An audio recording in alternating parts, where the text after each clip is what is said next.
আজকে সকল মেয়েদেরকে উদ্দেশ্য করে বলছি, তোমরা তোমাদের লক্ষ্মী রূপ, তোমাদের সরস্বতী রূপ, এই রূপগুলো এখন ছেড়ে দাও। এই সমাজে ভালোভাবে বাঁচতে চাইলে কালী রূপটি ধারণ করো।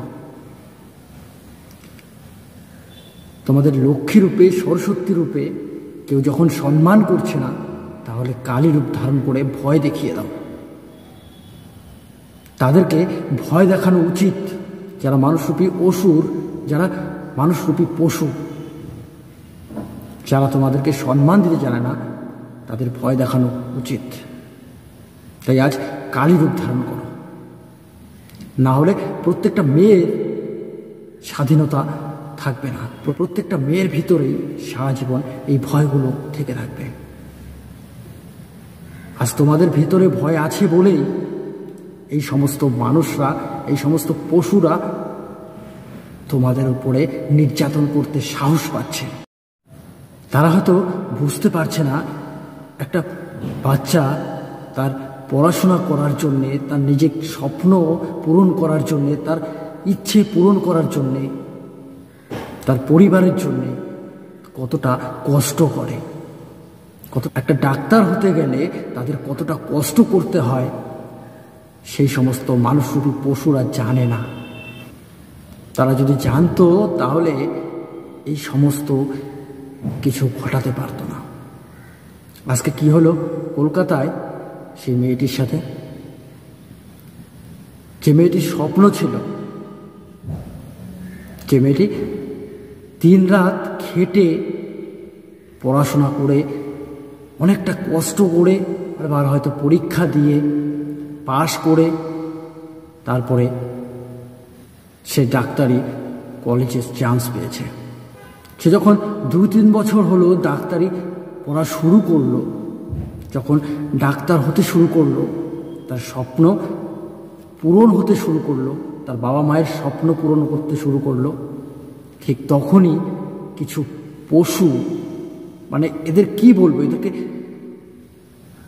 কিছু বলার মতো ভাষা খুঁজে পাওয়া যাচ্ছে না। এই সমস্ত মানুষরূপী পশুরা তার স্বপ্নগুলোকে শেষ করে দিল। একটা ডাক্তারের জীবনে কতটা স্ট্রাগল করতে হয়, পরীক্ষা দিয়ে 4-5 বছর ট্রেনিং দিয়ে তারপরে একজন ডাক্তার তৈরি হয়। ডাক্তারের দিন রাত 24 ঘন্টা পরিষেবা দিতে হয়। 48 ঘন্টা ডিউটি থাকে তাদের, 48 ঘন্টাই তাদের ডিউটি। হয়তো তার মধ্যে 2-4-1 ঘন্টা তারা একটু সময় পায়, একটু খাওয়ার সময়, একটু ঘুমানোর সময় হয়তো পায়। হয়তো তারা সারা রাত কাজ করতে থাকে। আরে আমাদের তো বাবা মা আমাদের সামনে রাত্রে 9টা বাজলেই 10টা বাজলেই খাবার সামনে নিয়ে এসে দেয়। আর সেই ডাক্তারদের রোগীর সেবা করতে করতে কখন রাত শেষ হয়ে যায় বুঝতে পারে না। রাত 11টায় যখন তার বাবা মা ফোন করেছিল, যেটা সংবাদ মাধ্যমে দেখতে পাই আমরা, যেটা শুনতে পারি, তখন সে বলেছিল আমি ভালো আছি, রোগীর পরিষেবা দিচ্ছি, রোগী দেখছি। মা বাবা ভাবলো মেয়েটি খুব ভালো জায়গায় আছে, নিরাপদ জায়গায় আছে, সে সমাজের কাজ করছে,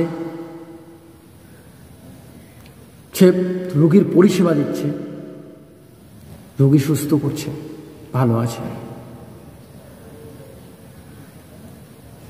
সেই ভেবে তার বাবা মা তার সাথে কথা বলা শেষ করে খেয়ে দিয়ে ঘুমিয়ে পড়েছে। শুধু তার বাবা মা নয়, গভীর রাত্রে প্রত্যেকেই ঘুমিয়ে পড়েছি আমরা, সারা দেশ ঘুমিয়ে পড়েছে। আর মেয়েটি সেই রাত্রে ঘুমানোর সুযোগ পায় না। এ হয়তো রোগীর পরিষেবা দিতে দিতে তার রাত 2টো বেজে গেছে।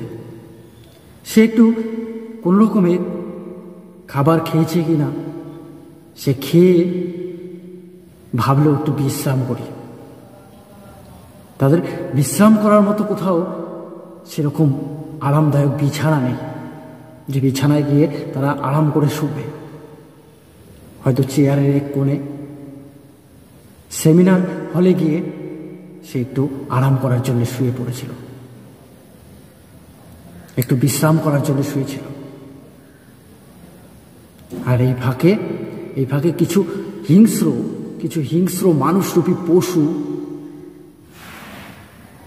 কিছু দানব এসে মেয়েটির সাথে নির্যাতন করল। ডাক্তারটির সাথে, সেই ডাক্তার যে রোগীর সেবা করে, তার সাথে এরকম জঘন্য থেকে জঘন্য কাজ করল। আর এদিকে যেটা শোনা খবর, তার বাবা মাকে হাসপাতাল থেকে ভোরবেলা ফোন করলো যে তার মেয়ের শরীর ভালো নয়, দেখতে আসতে। আর যখন দেখতে আসলো, তারপরে তাদেরকে দেখতে দেওয়া হলো না। 3-4 ঘন্টা সেই মেয়েটিকে তারা পরীক্ষা নিরীক্ষা করার জন্যে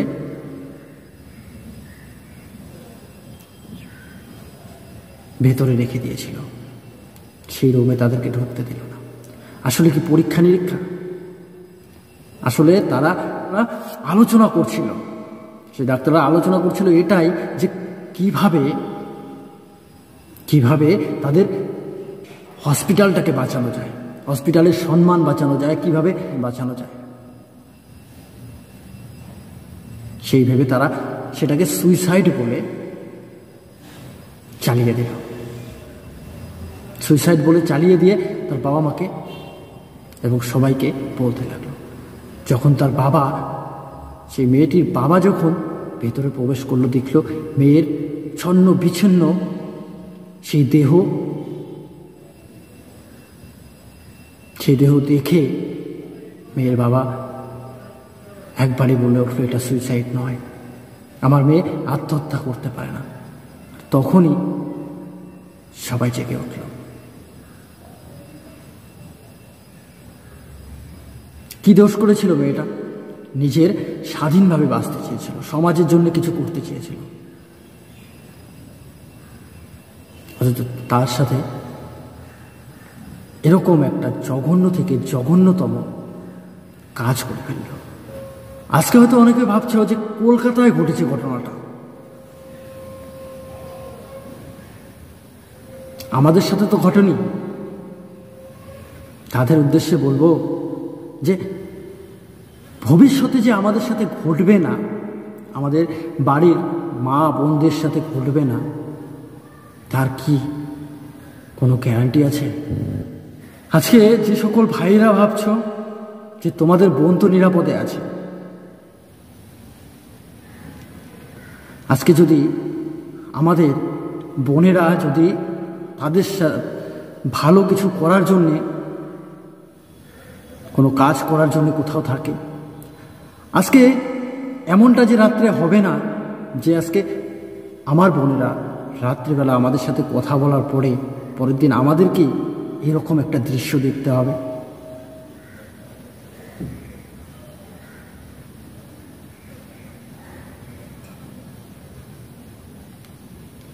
তাই সকল বোনদের বলবো, সকল মেয়েদের উদ্দেশ্যে বলবো, তোমরা তোমাদের লক্ষ্মী রূপটা ছেড়ে দাও। তোমাদের সরস্বতী রূপে তোমরা অনেক ছিলে, এবার এই সমস্ত দানবদের জন্যে, এই সমস্ত মানুষরূপী পশুদের জন্যে অন্তত কালী রূপটা ধারণ করো।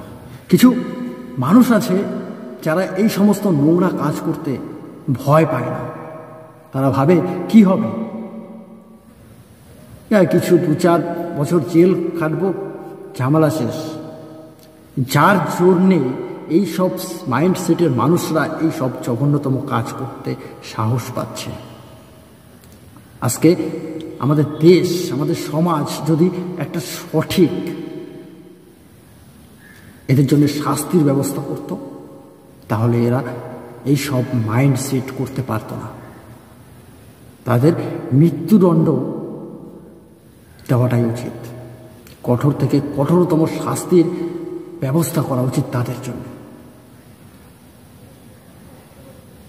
এমন কিছু শাস্তির ব্যবস্থা করা উচিত যে আজকের দিন নয়, ভবিষ্যতেও যেন এইরকম জঘন্যতম কাজ, নোংরা কাজ কেউ করার আগে 10 বার ভাবে। এমন কঠোর থেকে কঠোরতম শাস্তি দেওয়া উচিত এদের।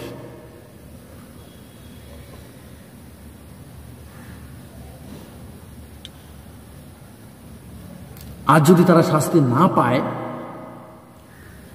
তাহলে তাদের দেখে আরো এরকম পৃথিবীতে সারা দেশে এইরকম মাইন্ডসেটের মানুষ জন্ম নিতে থাকবে। সারা বিশ্বের, সারা ভারতবর্ষের, সারা দেশের এমনই একটা কঠোর শাস্তির ব্যবস্থা করা উচিত, যাতে এইরকম নোংরা কাজ তারা না করতে পারে। ভবিষ্যতে এরকম নোংরা কাজ যেন কেউ না করতে পারে। আজ সব মেয়েদের দেখে এটাই ভালো লাগছে যে তারা তাদের নিজেদের সম্মান, নিজেদের স্বাধীনতার জন্যে লড়াই করছে। তাই বলবো, তোমরা থেমে যেও না, তোমরা লড়াই করো। যতদিন পর্যন্ত তোমরা ন্যায় বিচার না পাচ্ছ, লড়াই করো। আর নিজেদের লক্ষ্মী ভাবাটা বন্ধ করো, কালী ভাবতে শুরু করো। এই সমাজে বাঁচতে গেলে, তোমাদের ভালো মতো, তোমাদের স্বাধীনভাবে বাঁচতে গেলে তোমাদের এই রূপটাই নিতে হবে। যে সকল মেয়েরা ভয় পাচ্ছ যে আজকে আমি কিছু বলবো, যদি আমাকে রাস্তাঘাটে ধরে, আমার সাথে যদি কিছু খারাপ কিছু ঘটে, তাদেরকে বলবো সংঘবদ্ধ, তাদেরকে ভয় দেখাও। এমন কিছু ভয় দেখাও তারা যেন তৃতীয়বার তোমাদের সামনে গিয়ে মাথা নিচু করে হাঁটে।